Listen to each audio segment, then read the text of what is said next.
Hello, everybody. Welcome back to Cure for the Common Game. Today, we're going to be talking about Balthor the Stout. Now, he is just an awesome. 3 mana 2/2. All barbs get +1/+1. That used to be the actual standard. Was a 3 mana 2/2 that pumped a team. Somehow we've gotten away from that. Anyway, and you can make a barbarian fire breathe. Now, there are not but 27, as of the filming of this video, there are 27 barbarians. A lot of them, two of them get thrown out because they have black mana symbols in their text box. And one of them is actual Balthor here. So it's slim pickings. It's not a whole lot of creatures. I am running one non-barbarian creature in Lovisa Cold Eyes because this tribe needs some help. It really does.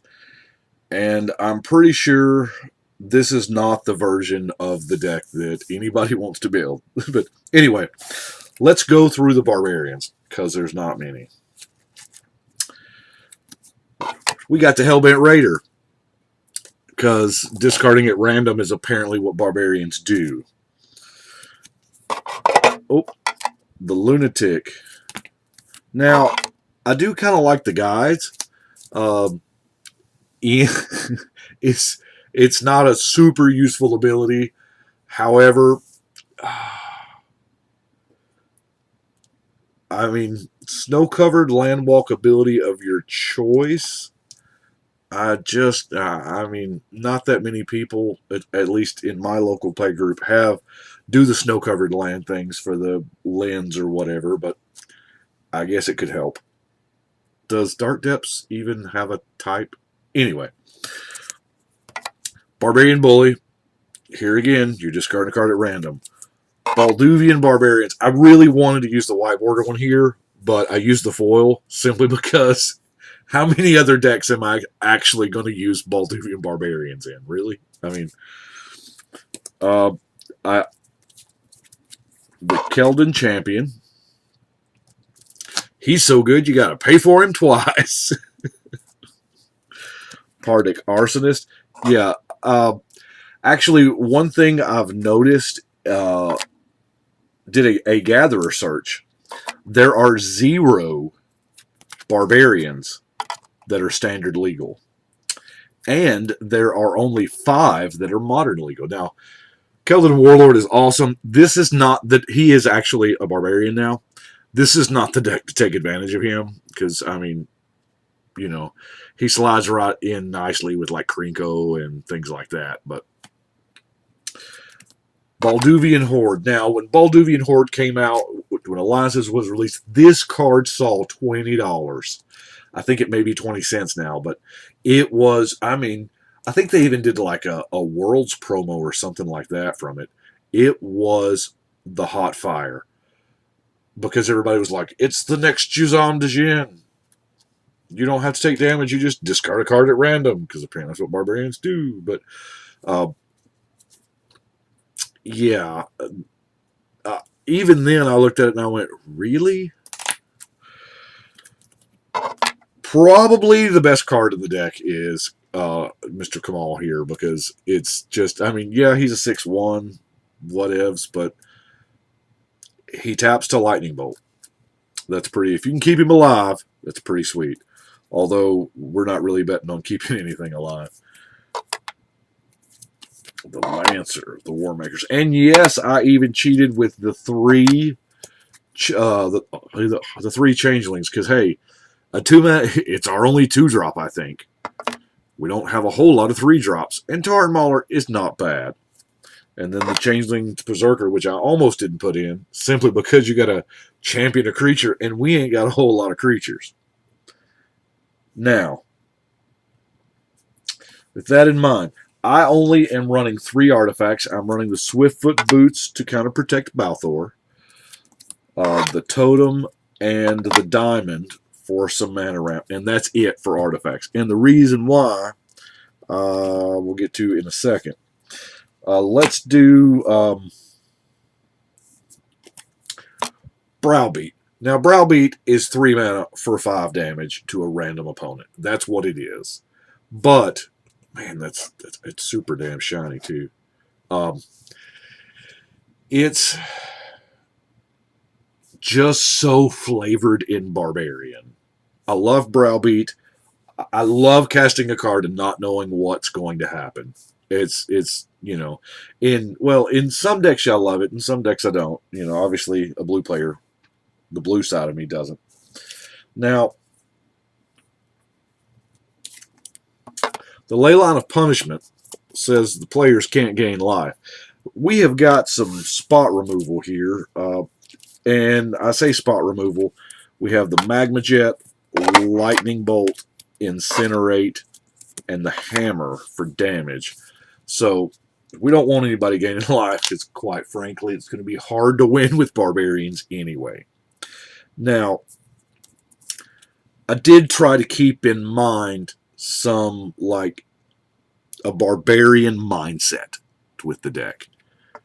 Conquer. That's exactly what a Barbarian would do. They conquer. And nothing is cooler than actually, I think the coolest use of this, stealing somebody's Maze of the Eth is all fun. But breaking up somebody's Tron that they've worked so hard for in EDH is amazing. We have Smash, which is ultra good because it draws us a card. Now, Demolish is either or. Here again, these are not epic level cards, but they are this guy, you're shown a Dwarven Barbarian with this thing. Pillage, another Barbarianish card, and Detonate. Now, False Orders, because our creatures are not going to live through most combat. They're one toughness, 2 toughness, 3 toughness, and it's just not a thing that. And even though they are that small, I'm still running stuff like Pyroclasm and Steam Blast because more than likely I'm still going to be in the upside on this, even if I lose a few dudes and I kill a table full of elves or goblins or Pegasus tokens or whatever. Earthquake is pretty much similar.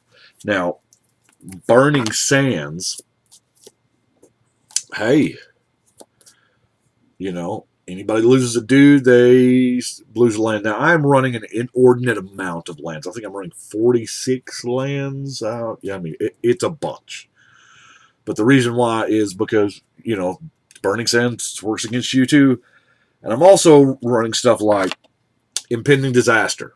Because people can get carried away real quick. Even in just a 4-player game, if nobody's like ramping out with Azusa or whatever, or Sun Tightening a thing back, I can't think of that little elk thing that gets you 2 lands. I use it in damn near every deck, but I don't know. Help me out, people.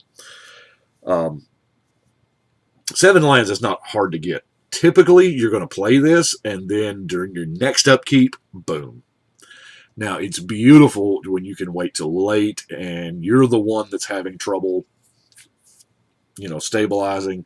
Now, obviously, there's a good chance you just may die before your upkeep, too, but Epicenter is something similar. Red Geddons, I love it. Absolutely love it. Now, because we do have some, an inordinate amount of land, Scorched Earth really becomes nice in the fact that you can just make one player have a bad game. Because Scorched Earth, burning the fields is exactly what a Barbarian would do. Now, Price of Glory is going to hurt that Blue Mage, obviously. That's pretty sweet. Battle Strain. Creature blocks. Now, the reason why I'm running so few artifacts is because I am running Granulate and Shatterstorm at the same time.